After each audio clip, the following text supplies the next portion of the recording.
সন্দেশখালীতে ED অভিযানে তুলকালাম, আক্রান্ত ED, CRPF, সংবাদ মাধ্যম। আর এই নিয়ে রাজ্য রাজনীতিতে ঝড়, শাসক বিরোধী তোড়জোড় তুঙ্গে। পঞ্চায়েত তো হয়নি, লুট হয়েছে। 64,000-এ শাহজাহান শেখ জিতে গেছে। বাপরে বাপ, ধোঁয়া যদি বের করে না দিয়েছি, আমার নাম শুভেন্দু অধিকারী না। কখন কোন বিপদ হয় সে ছুটে যায়, সে কোনো ধর্ম দেখে না, কোন জাত দেখে না। সেই মানুষের উপরে এইভাবে এসে ইডি সিবিআই হানা দিল শুভেন্দু অধিকারীর কথা মতো। আমাদের বক্তব্য, সন্দেশখালীবাসীর বক্তব্য, ইডি সিবিআই নোটিশ দেবে, সে যদি না যায় তখন তাকে এসে বাড়ি ঘেরাও করবে। বিনা নোটিশে কেন এলো?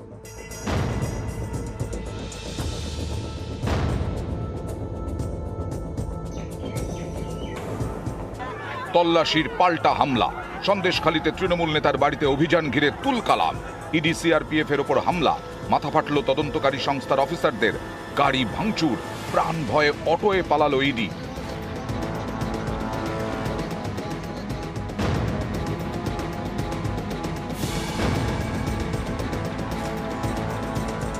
শুক্রবারের এই ঘটনা ঘিরে শীতের বাংলায় হাওয়া গরম, আসরে নেমে পড়েছে বিজেপি।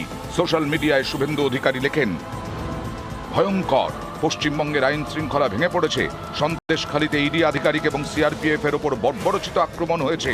কেন্দ্রীয় স্বরাষ্ট্রমন্ত্রীর কাছে অনুরোধ, এই নৈরাজ্যের বিরুদ্ধে কড়া পদক্ষেপ করার। এনআইএ কে দিয়ে এই ঘটনার তদন্ত করানো উচিত। ইডির আধিকারিকদের মারা হয়েছে, তাতে প্রমাণ হয়ে গেছে পশ্চিমবঙ্গে কোন সাংবিধানিক বডি সুরক্ষিত নয়। শুধুমাত্র তৃণমূলকে বেইজ্জত করবে বলে বিজেপির নির্দেশে সেন্ট্রাল এজেন্সি এবং সেই সঙ্গে সেন্ট্রাল ফোর্স বিভিন্ন এলাকায় গিয়ে তল্লাশির নামে প্ররোচনা দিচ্ছে। সন্দেশখালীর ঘটনাও একই জিনিস। এনআইএ তদন্তের দাবিতে শুভেন্দু সরব সুকান্ত। অমিত শাহকে চিঠিও লিখেছেন সুকান্ত মজুমদার। চিঠিতে লিখেছেন, কলকাতা হাইকোর্টের মাননীয় বিচারপতি অভিজিৎ গঙ্গোপাধ্যায় এই ঘটনাকে সাংবিধানিক সংকট বলে মন্তব্য করেছেন। রাজ্যপালেরও অবিলম্বে হস্তক্ষেপ করা উচিত, রাজ্যে রাষ্ট্রপতি শাসন জারি করা উচিত। এই তো প্রমাণ হয়ে গেল না, আমরা যেটা বলছিলাম যে সন্দেশখালীতে শাহজাহান মতো লোকেরা তারা রোহিঙ্গাদেরকে বসিয়ে ভারত বিরোধী একটি শক্তি তৈরি করার চেষ্টা করছে। আজকে যেটা দেখলাম সেটা ট্রেলার। কিছু হতে না হতেই বলে দিল অনুপ্রবেশকারী রোহিঙ্গারা হামলা করেছে। ভাই, অনুপ্রবেশ আর রোহিঙ্গা হলে তাহলে তোমার অমিত শাহের বিএসএফ কি করছিল বর্ডারে?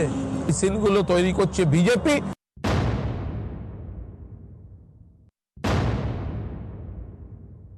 এই আক্রমণ শুধুমাত্র কেন্দ্রীয় নিরপেক্ষ তদন্তকারী সংস্থার উপরে নয়, এই আক্রমণ ফেডারেল স্ট্রাকচারের উপরে আক্রমণ। দেখুন, ইনভেস্টিগেটিং এজেন্সির অফিসাররা স্থানীয় মানুষদের বিভিন্নভাবে প্ররোচিত করেছে, তাই স্থানীয় মানুষের স্বতঃস্ফূর্ত রিয়াকশন হয়েছে।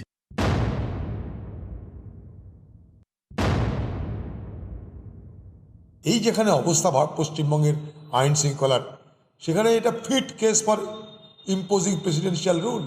রাষ্ট্রপতি শাসন করার জন্য উপযুক্ত আইন শৃঙ্খলার অবনতি হয়েছে বাংলায়। উনি তো বিজেপির বড় দালাল। রাজ্যের আইন শৃঙ্খলা অত্যন্ত ভালো। সারা ভারতবর্ষের মধ্যে পশ্চিমবঙ্গের আইন শৃঙ্খলা অবাধ, শান্তিপূর্ণ এবং গণতান্ত্রিক। নিউজ 18 বাংলা।